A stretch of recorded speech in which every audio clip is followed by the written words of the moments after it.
जय माता दी भक्तों, आप सभी को नवरात्रि की बहुत बहुत शुभकामनाएं। तो देखिए आज मैं वीडियो लेकर आई हूँ कि आप जो जौ बोते हैं प्रतिपदा के दिन नवरात्रि के शुरुआत में, तो जो आपके जौ उगते हैं उसकी कंडीशन से पता लगता है कि हमारा आने वाला टाइम, आने वाला भविष्य हमारा कैसा होगा। ऐसा संकेत देते हैं हमारे ज्वारे, हमारे खेतरी। तो कई जगह इसको खेतरी बोलते हैं। तो चलिए, और इसके बाद अगर आपके ज्वारे सही नहीं उगे हैं तो उसका भी उपाय मैं आप लोगों को बताऊंगी। वो उपाय करके आप अपने आने वाला टाइम सुधार सकते हैं, सही कर सकते हैं। तो चलिए वीडियो शुरू करती हूँ। तो देखिए, अगर जौ का दूसरे या तीसरे दिन उगना बहुत अत्यधिक शुभ माना जाता है। अगर आपके ज्वारे अंकुरित हो गए हैं दूसरे या तीसरे दिन, तो सबसे ज़्यादा तीसरे दिन अगर अंकुरित हुए हैं तो अत्यधिक शुभ माना जाता है। अगर उसी के अपोजिट अगर आपके ज्वारे लेट अंकुरित होते हैं, लेट उग रहे हैं, तो ये अच्छा संकेत नहीं होता है हमारे भविष्य के लिए। तो अगर आपके ज्वारे अगर उगे हुए हैं और वो नीचे से पीले और ऊपर से सफ़ेद हैं, तो आपके ऐसा माना जाता है कि आपका जो टाइम है वो कुछ दिन तो अच्छा रहेगा और उसके बाद आपका सही नहीं रहेगा, ख़राब टाइम बीतेगा। अगर उसी के इसी के जस्ट अपोजिट अगर आपके ज्वारे नीचे से सफ़ेद हैं और ऊपर से पीले हैं, तो आपका आने वाला जो टाइम रहेगा वो कुछ पहले तो अच्छा बीतेगा, लेकिन उसके बाद आपका टाइम सही नहीं रहेगा।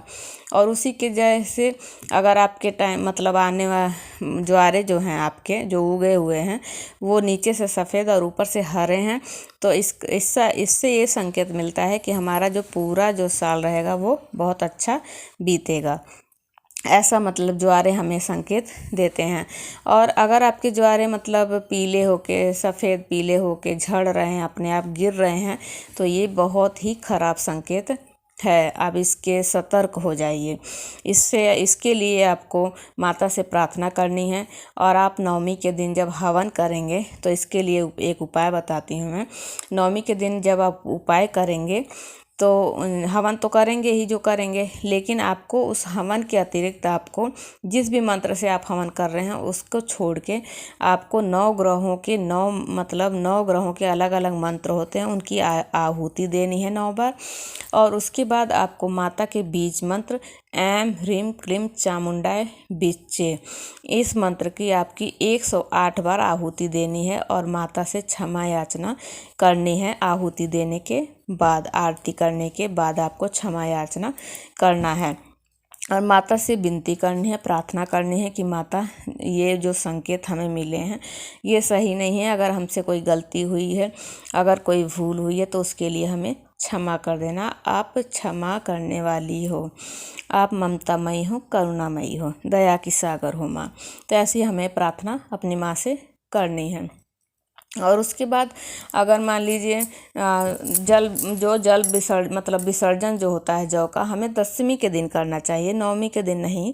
दशमी की सुबह को आपको उठना है और उसके बाद अपना स्नान करने के बाद आपको सबसे पहले माता की पूजा करनी है विधिवत। जैसे आप स्नान, ध्यान, स्नान, आवाहन, ये सब जैसे भी धूप दीप नैवेद्य। उसके बाद माता की पूजा करने के बाद आपको ज्वारों की पूजा करनी है। उसके बाद ज्वारों की पूजा करने के बाद आपको 5 पत्तियां ज्वारे की ले लेनी है और माँ को समर्पित, माँ के चरणों में समर्पित कर देना है उन ज्वारों की पत्तियों को। उसके बाद आपको ज्वारों को विसर्जन कर देना है। या तो आप जल प्रवाहित भी कर सकते हैं या तो भूमि विसर्जन भी कर सकते हैं। ये आपकी सुविधा के ऊपर है। जैसा आपके पास अगर जल विसर्जन की सुविधा है तो उसमें कर दीजिए, नहीं तो भूमि विसर्जन कर दीजिए, नहीं तो गमले में भी आप गमले की मिट्टी के नीचे आप दबा सकते हैं। उसके बाद आपको क्या करना है कि जो आपने 5 पत्तियां जो आपको माँ के चरणों में चढ़ाई हैं, उसको क्या करना है, लाल कपड़े में आपको बांध कर आपके तिजोरी में रख लेना है, चाहे आपके धन के स्थान पर रख देना है। इससे ये माना जाता है कि हमारे घर में संपन्नता बनी रहती है, माता लक्ष्मी की कृपा बरसती है, बनी रहती है।